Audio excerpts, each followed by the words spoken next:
Hey guys, hi. So we have already covered a lot of things. अब क्या करना है? लीफ एनाटॉमी पिछले क्लास में कवर किया था. अभी क्या करने वाले हैं? तो स्टार्ट करेंगे रूट एनाटॉमी से, फिर स्टेम एनाटॉमी. ठीक है. अब देखो, द आइडियल वे इज़ कि बनाओ. अगर आप बनाओगे नहीं तो फ़ायदा नहीं होगा. सो इसीलिए try to draw it with me. ठीक है. ऑफकोर्स मेरे पास ये वाला पेन है, आपके पास आपका वाला पेन है. There is no need to draw with ज़्यादा कलरफुल पेन से बनाने की कोई ज़रूरत नहीं है. अगर आपके पास है तो बना सकते हो. ठीक है. एंड वंस अगेन, मेरे टूल्स शायद मुझे बनाने में ज़्यादा मदद करेंगे, but it's okay. The intent is what matters. ठीक है. तो हम बनाना शुरू करेंगे बाहर से, राइट. तो हम बाहर से बनाना शुरू करेंगे. सबसे पहले बाहर हमें पता है there is the outer most layer, जो किसी भी प्लांट में हमेशा would be just the same thing which is epidermis. ठीक है. हम शुरू कर रहे हैं बनाना dicot root. So this what we are trying to draw is dicot root बना रहे हैं. बाहर वाला लेयर इज एपिडर्मिस. एपिडर्मिस क्या करता है? ऑफ कोर्स ऑलवेज प्रोटेक्शन का काम करेगा. अब एक चीज आपको याद रखनी है कि कुछ एपिडर्मल सेल्स जो है सिंगल सेल इलोंगेशंस बना लेंगे. देखो, सारे सेल्स सिंगल सेल इलोंगेशंस नहीं बनाएंगे, बट कुछ एपिडर्मल सेल्स ऐसा कर सकते हैं. नाउ ये single cell elongation would be root hairs. और एंड द सेल जो रूट हेयर बनाता है, दोज सेल रूट हेयर बनाने वाले सेल को ट्राइकोब्लास्ट कहते हैं. ट्राइकोब्लास्ट और बाकी के एपिडर्मल सेल में कोई फर्क नहीं है. It's exactly one and the same thing. बस एक स्पेशल नाम दे दिया. आपको अगर नहीं भी पता हो तो चलेगा. एनसीईआरटी एपिडर्मिस को एक और नाम से बुलाती है, एपीब्लेमा. आप भी इसे इसी नाम से पुकार सकते हो. अब देखो, रूट है तो क्लोरोप्लास्ट होने की तो कोई संभावना ही नहीं है. There is no fun of having chloroplast, क्योंकि बेटा सॉइल के अंदर तो फोटोसिंथेसिस हो नहीं सकता. There is no reason, right. तो क्यों क्लोरोप्लास्ट होगा? अब ये सेल्स कैसे होंगे? तो they would be tightly packed. क्यों टाइटली पैक्ड होना चाहिए? सीधी सी बात है, बिकॉज अगर टाइटली पैक्ड नहीं होंगे तो बाहर से जो भी चीज़ें हैं वो अंदर आ जाएंगी, और हमें वैसा तो नहीं चाहिए. So these cells are tightly packed. ठीक है. अब एपिडर्मिस के नीचे और अंदर जो लेयर होता है वो हम ग्राउंड टिश्यू बनाने वाले हैं. अब मैं एक बार फिर से याद दिला दूं. देखो, हमने बोला था सिलेंडर होना चाहिए. ये रूट है ना, तो हमने बोला था एक वैस्कुलर सिलेंडर होना चाहिए. वैस्कुलर सिलेंडर के बाहर और वैस्कुलर सिलेंडर के अंदर जो होगा वो ग्राउंड टिश्यू होगा. बाहर वाला ग्राउंड टिश्यू हमने क्या बोला था? कॉर्टेक्स कहलाएगा. अंदर वाला ग्राउंड टिश्यू पिथ कहलाएगा. ठीक है. तो अब हम क्या कर रहे हैं? हम सेम ग्राउंड टिश्यू बना रहे हैं, बट बाहर वाला. अब ग्राउंड टिश्यू को मैं रेड से या पिंक से बनाने वाला हूँ. So let me take violet. तो ये हो गया ground tissue.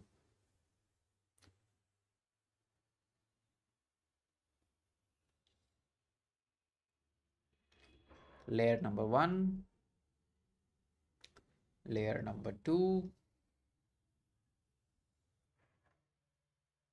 layer number 3,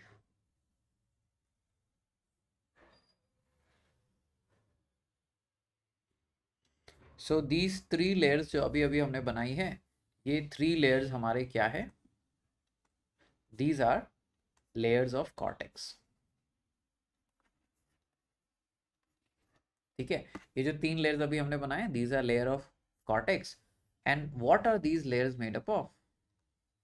parenchymatous sales.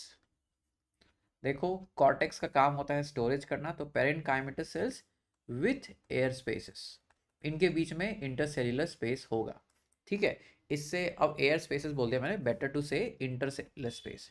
क्यों? क्योंकि भाई हमें पानी को पास करना है, राइट, विथ इंटरसेल्युलर स्पेस.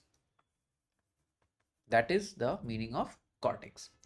अब यहाँ पे एक चीज आपको ध्यान रखनी है कि ये जो कॉर्टेक्स है, कभी कभी इन सम केसेस कॉर्टेक्स के फ्यू आउटर लेयर्स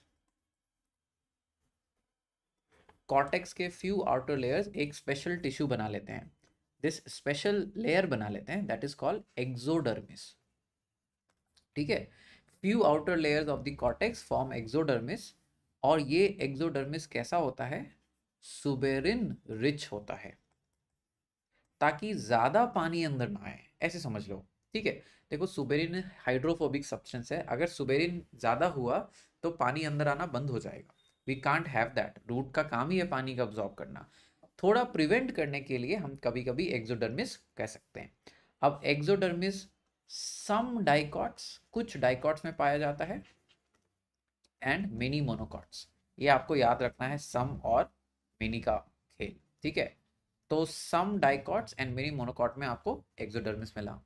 ठीक है, अब हमें बनाना है अंदर की लेयर। अब अंदर की लेयर जो हम बनाएंगे वो हम बनाने वाले हैं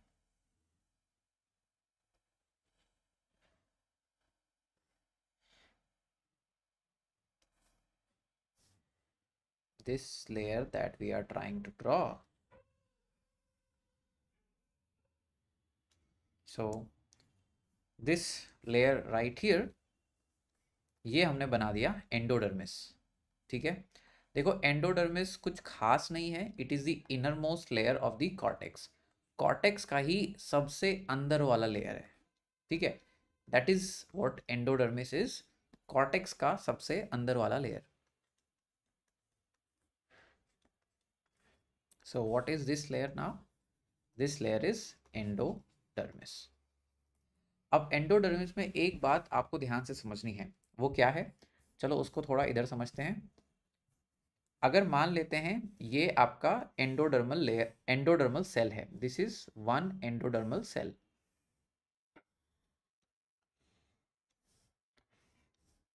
ठीक है, this is one endodermal cell. इस सेल के रेडियल एंड ट्रांसवर्स वॉल, इस सेल के रेडियल और ट्रांसवर्स वॉल पे एक एक्स्ट्रा कोटिंग लगी होती है। रेडियल वॉल कौन सा है? ये वाली, ये जो साइड वाली वॉल थी ना, this is radial wall. So this is radial wall पे सेल वॉल, रेडियल वॉल का cell wall is rich in suberin. Suberin में रिच होगा। ठीक उसी तरह जैसे रेडियल वॉल रिच होता है सुबेरिन में, जो ऊपर की वॉल थी और नीचे की वॉल है, जो ऊपर और नीचे की वॉल है, इसको हम कहते हैं transverse wall. Transverse wall is also rich in suberin. अब ऐसा क्यों कर रहे हैं? Why are we filling the cell wall to be rich in suberin? इसको समझने के लिए यू हैव टू अंडरस्टैंड कि है क्या ये। देखो एंडोडर्मिस आखिरी लेयर है, कि इसके नीचे अंदर एक और लेयर होगी, उसके बाद वैस्कुलर टिश्यूज आ जाएंगे। ठीक है, तो हमें ये प्रोटेक्ट करना है कि हमारे वैस्कुलर टिश्यूज में क्या चीज़ें अंदर जा रही है। ठीक है, बाहर रूट हेयर्स ने पानी अब्जॉर्ब कर लिया, रूट हेयर्स ने they did absorb water. Now पानी जो है अंदर की तरफ आ रहा है अब्जॉर्ब होके, बट पानी दो रास्ते से अंदर की तरफ अब्जॉर्ब होके आ सकता है। कौन से दो रास्ते? चलो समझने की कोशिश करते हैं। अगर हम अपना मान लेते हैं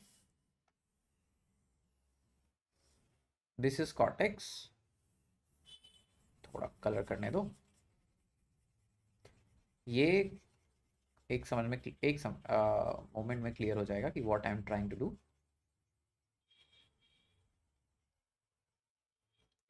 मान लेते हैं कि ये जो हमारे, अब मैं सेल्स बना रहा हूँ, ये सेल्स जो हैं कॉर्टेक्स के हैं। ठीक है, और कॉर्टेक्स सेल के बीच में जो आपको मटेरियल दिख रहा है, जो वायलेट वायलेट मटेरियल दिख रहा है, वो कुछ और नहीं बल्कि सेल वॉल है।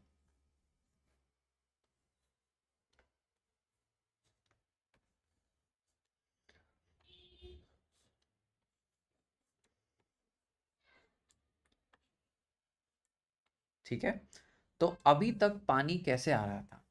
अभी तक पानी दो रास्ते से आ रहा था। एक रास्ता है follow the intercellular route. पानी अभी तक सेल के बीच में जो सेल वॉल की जगह है वहां से आ रहा था। इस रूट को क्या कहते हैं? Apoplastic root.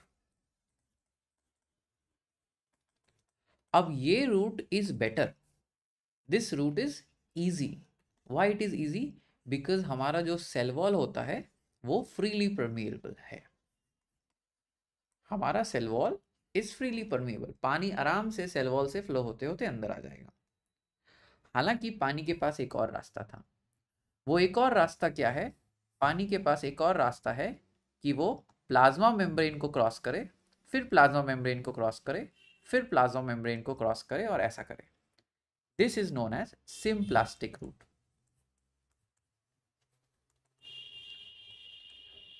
सिम्प्लास्टिक रूट में वाटर को प्लाज्मा मेम्ब्रेन को क्रॉस करना पड़ेगा।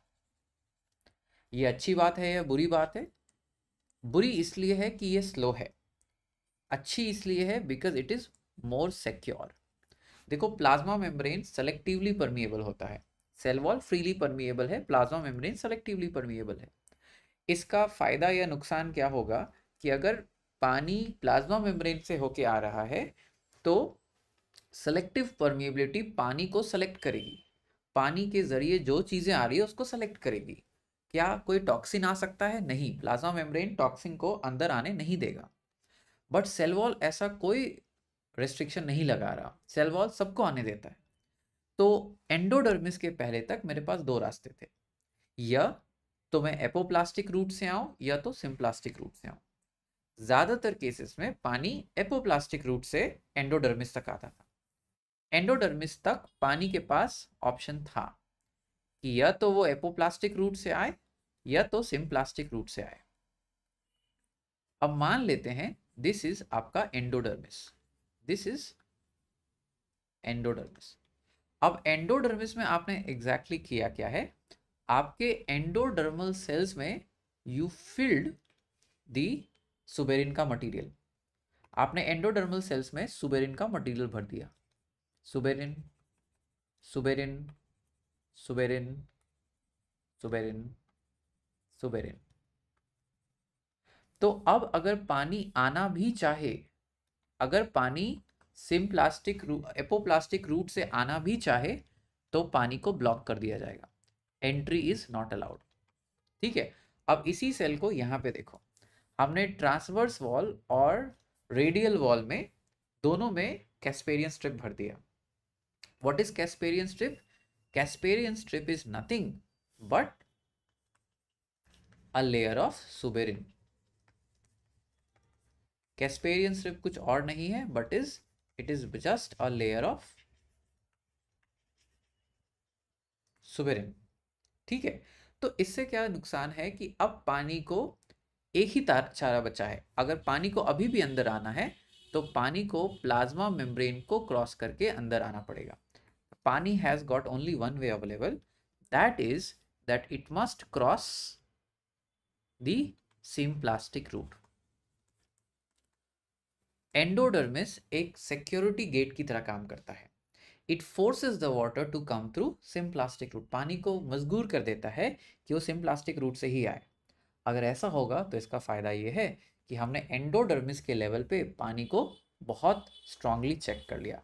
We have check the water at the level of endodermis.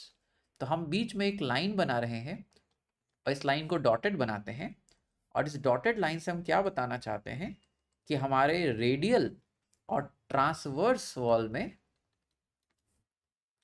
Casparian strip है।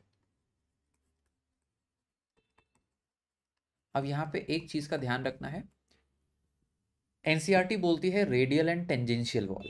ठीक है, एनसीईआरटी रेडियल और टेंजेंशियल वॉल बोलती है। टेंजेंशियल वॉल आगे और पीछे होता है। ठीक है, अगर मैं आपको समझाना चाहूँ, मान लेते हैं ये एक बुक है बॉटनी की।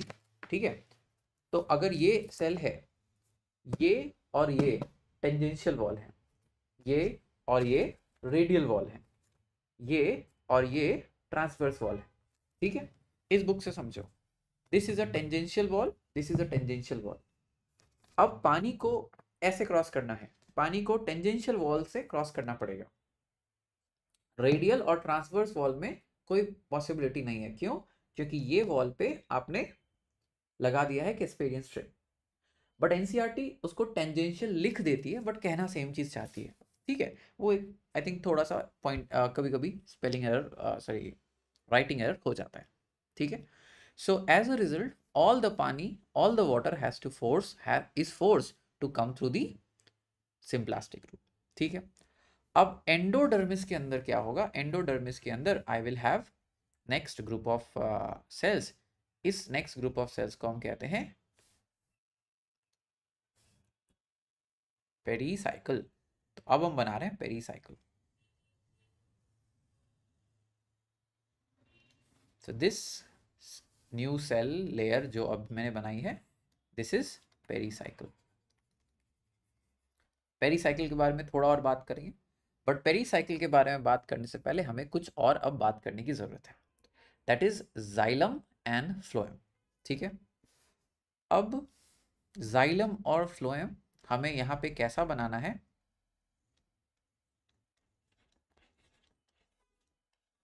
कुछ ऐसा नहीं,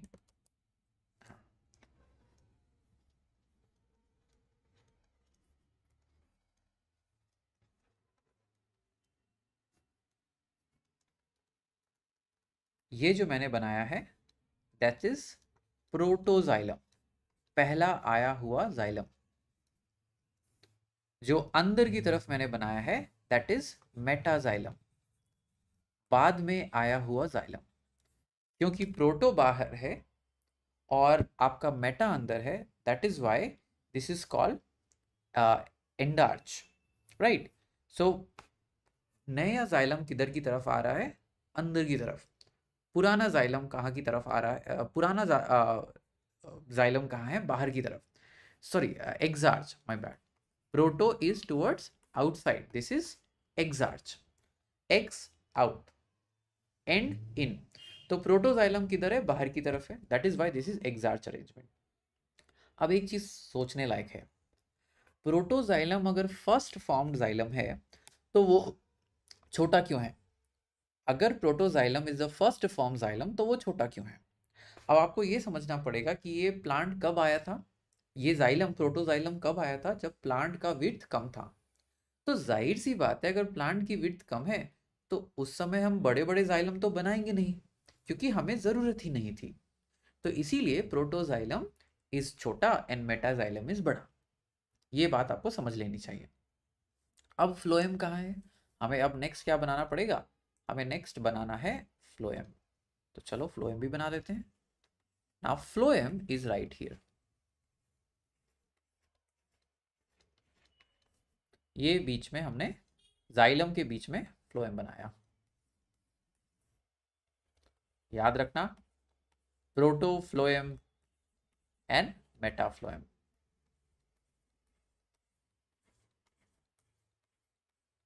ठीक है, तो ये स्ट्रक्चर जो हमने बनाया इसको हम बोलेंगे फ्लोएम। अब यहाँ पे आप एक चीज जो आराम से देख सकते हो, here xylem and phloem are arranged on two different radii, दो डिफरेंट रेडाई पे है। तो बोलेंगे दिस इज रेडियल अरेंजमेंट। क्यों बोला रेडियल? बिकॉज जाइलम और फ्लोएम दो अलग अलग रेडाई पे है, पहली चीज। ठीक है, अब जाइलम फ्लोएम अलग रेडाई पे है, वेरी गुड। बट जाइलम और फ्लोएम कितने हैं, कितने बैंड्स हैं जाइलम और फ्लोएम के? अब एनसीईआरटी बोलती है 2 to 4 रोज हो सकते हैं या 2 to 4 बैंड्स हो सकते हैं जाइलम और फ्लोएम के। इसमें देखोगे तो इस डायग्राम में 4 जाइलम 4 फ्लोएम है। एनसीईआरटी 2 to 4 बोलती है, एक्चुअली 2 to 6 होता है, बट हम वो फॉलो करेंगे जो एनसीईआरटी हमें बोलती है। तो 2 to 4 यानी 2 to 4। अब इस 2 to 4 जाइलम और फ्लोएम के बीच में there is a tissue, this tissue.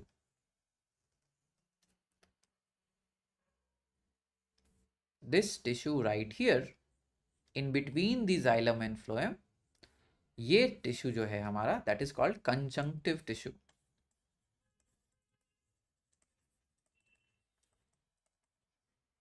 ठीक है, अब ये कंजंक्टिव टिश्यू ही हमारा सेकेंडरी ग्रोथ कराता है लेटर ऑन। अब आपको ये बात समझनी होगी, जब सेकेंडरी ग्रोथ का समय आएगा, जब सेकेंडरी ग्रोथ रूट्स में शुरू होने का होगा, तब दो चीजें होंगी। पहला, फॉर्मेशन ऑफ वैस्कुलर कैम्बियम। अब वैस्कुलर कैम्बियम कौन बनाएगा? First cells of conjunctive tissue plus cells of pericycle.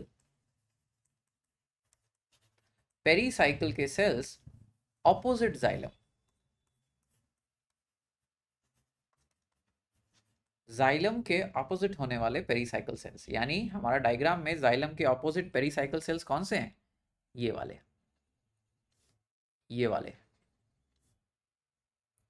Xylem के ऑपोजिट वाले पेरीसाइकिल सेल्स। तो ये बन गई हमारी कंप्लीट वैस्कुलर कैम्बियम।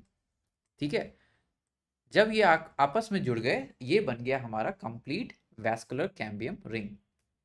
ठीक है, अब एक चीज समझो, जाइलम फ्लोएम के अंदर जो ग्राउंड टिश्यू है, उसी ग्राउंड टिश्यू को आप कहते हो पित्त। अब आई होप आप ये मान लोगे कि अंदर ग्राउंड टिश्यू बहुत कम है ना? इसी ग्राउंड टिश्यू को लेकिन हम कह देंगे पित्त। दिस इज पित्त। तो वायलेट में जो मैंने ड्रॉ किया है, बट वैस्कुलर के बाहर, that is ground tissue called cortex. Violet में जो मैंने ड्रॉ किया है वैस्कुलर टिश्यूज के अंदर, वो हो गया पित्त। उनके और जाइलम और फ्लोएम के बीच में हमने क्या ड्रॉ किया है? Conjunctive tissue. एंड ये कंजंक्टिव टिश्यू वैस्कुलर कैम्बियम बनाने में हमारी मदद करेगा।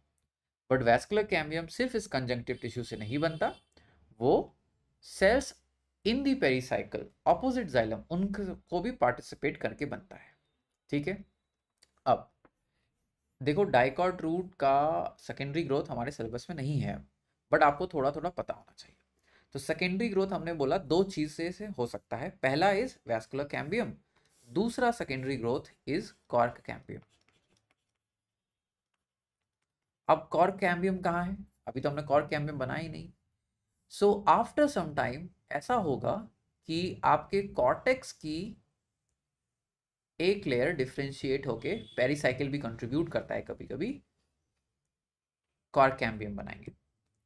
ओके, सो कॉर्टेक्स की ही एक लेयर लेटर ऑन, ये तो मूव हो गया।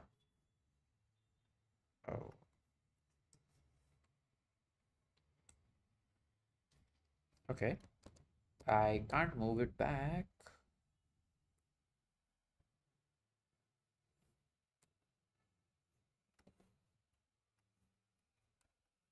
Oh, sorry, don't worry, I will show you a better diagram ये करने के बाद।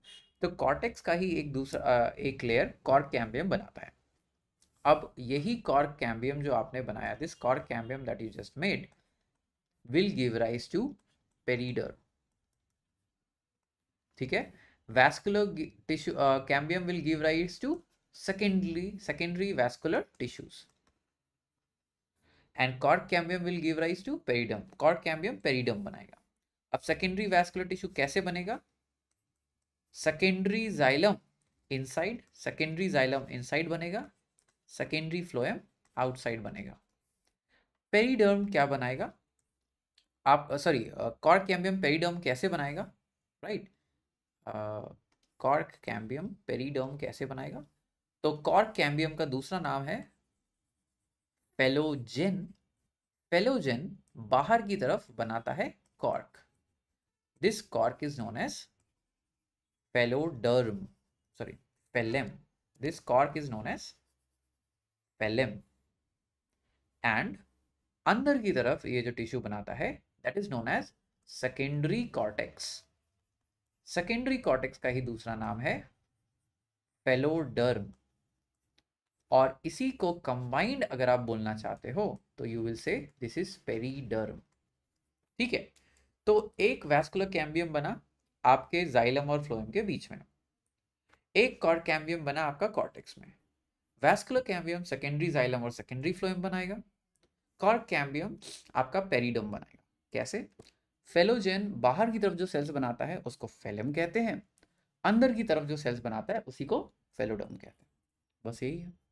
अब एक और चीज़ याद रखना, ये डायग्राम थोड़ा ट्विस्ट हो गया है, but pericycle is also the cells that will give rise to lateral roots.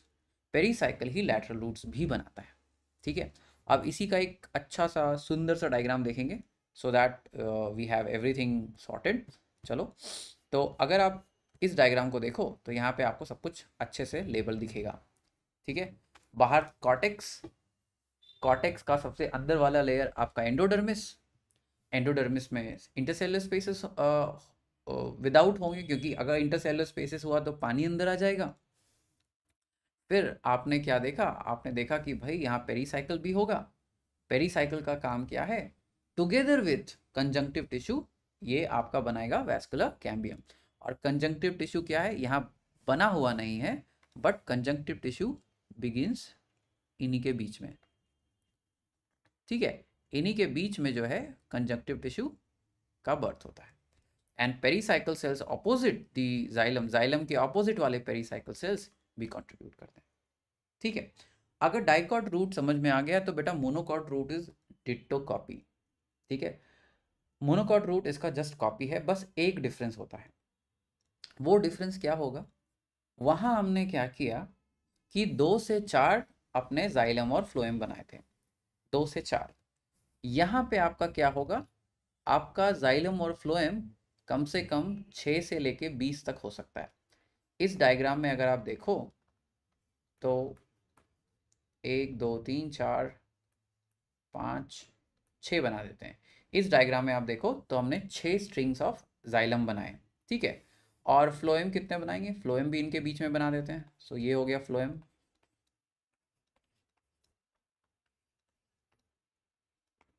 ठीक है। तो जाइलम के 6 स्ट्रिंग्स बनाए और फ्लोएम के 4 स्ट्रिंग बनाए। Except for this everything is same, ठीक है। तो वहाँ 2 से 4 एनसीईआरटी कहती है, एंड यहाँ मोर देन दैट आपको बनाना है, इसलिए ड्रॉ मिनिमम 6।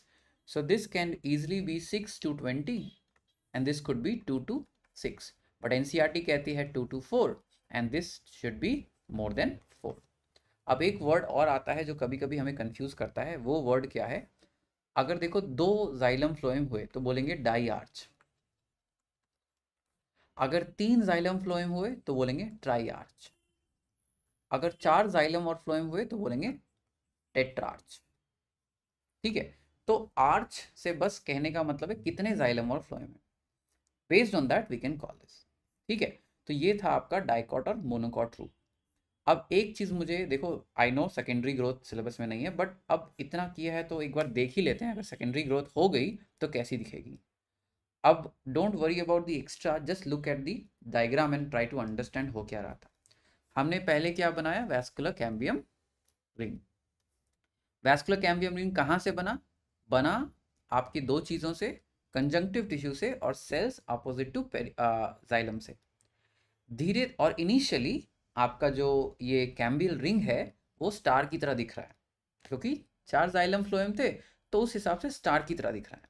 बट धीरे धीरे आपका जो वैस्कुलर कैम्बियम रिंग है वो पूरा सर्कल हो जाता है। जब पूरा सर्कल हो जाता है उसके बाद ग्रोथ बराबर होने लगती है। तो अनइक्वल ग्रोथ करा के हम अपने वैस्कुलर रिंग को सर्कल कर देते हैं। अनइक्वल ग्रोथ कैसे कराया, देखो मुझे इस वाला कैम्बियम को बाहर पुश करना था तो मैंने यहाँ पे ज़्यादा ग्रोथ कराई, यहाँ पे ज़्यादा ग्रोथ कराई, यहाँ पे ज़्यादा ग्रोथ कराई, यहाँ पे ज़्यादा ग्रोथ कराई, बाहर कम ग्रोथ कराई। जब ऐसे होगा तो क्या होगा, आपका वैस्कुलर कैम्बियम बाहर की तरफ पुश हो रहा है, और यही धीरे धीरे करते करते आपका पूरा वैस्कुलर रिंग जो है सर्कल हो गया। वैस्कुलर रिंग जैसे सर्कल हुआ वैसे आप काम शुरू कर दोगे, ठीक है। So this is the dicot root का एनाटॉमी एंड डाइकॉट रूट का सेकेंडरी ग्रोथ। मैं मानता हूँ सिलेबस में नहीं है, but it's better that you you know थोड़ा सा प्रिपेयर कर लो, क्योंकि अब ये टर्म्स आएंगे ना पेरीडर्म वगैरह, तो आपको कंफ्यूज नहीं होना चाहिए, ठीक है। चलो, तो नेक्स्ट लेक्चर में will try to talk about dicot and monocot stem and उनका स्ट्रक्चर, ठीक है। ठीक है।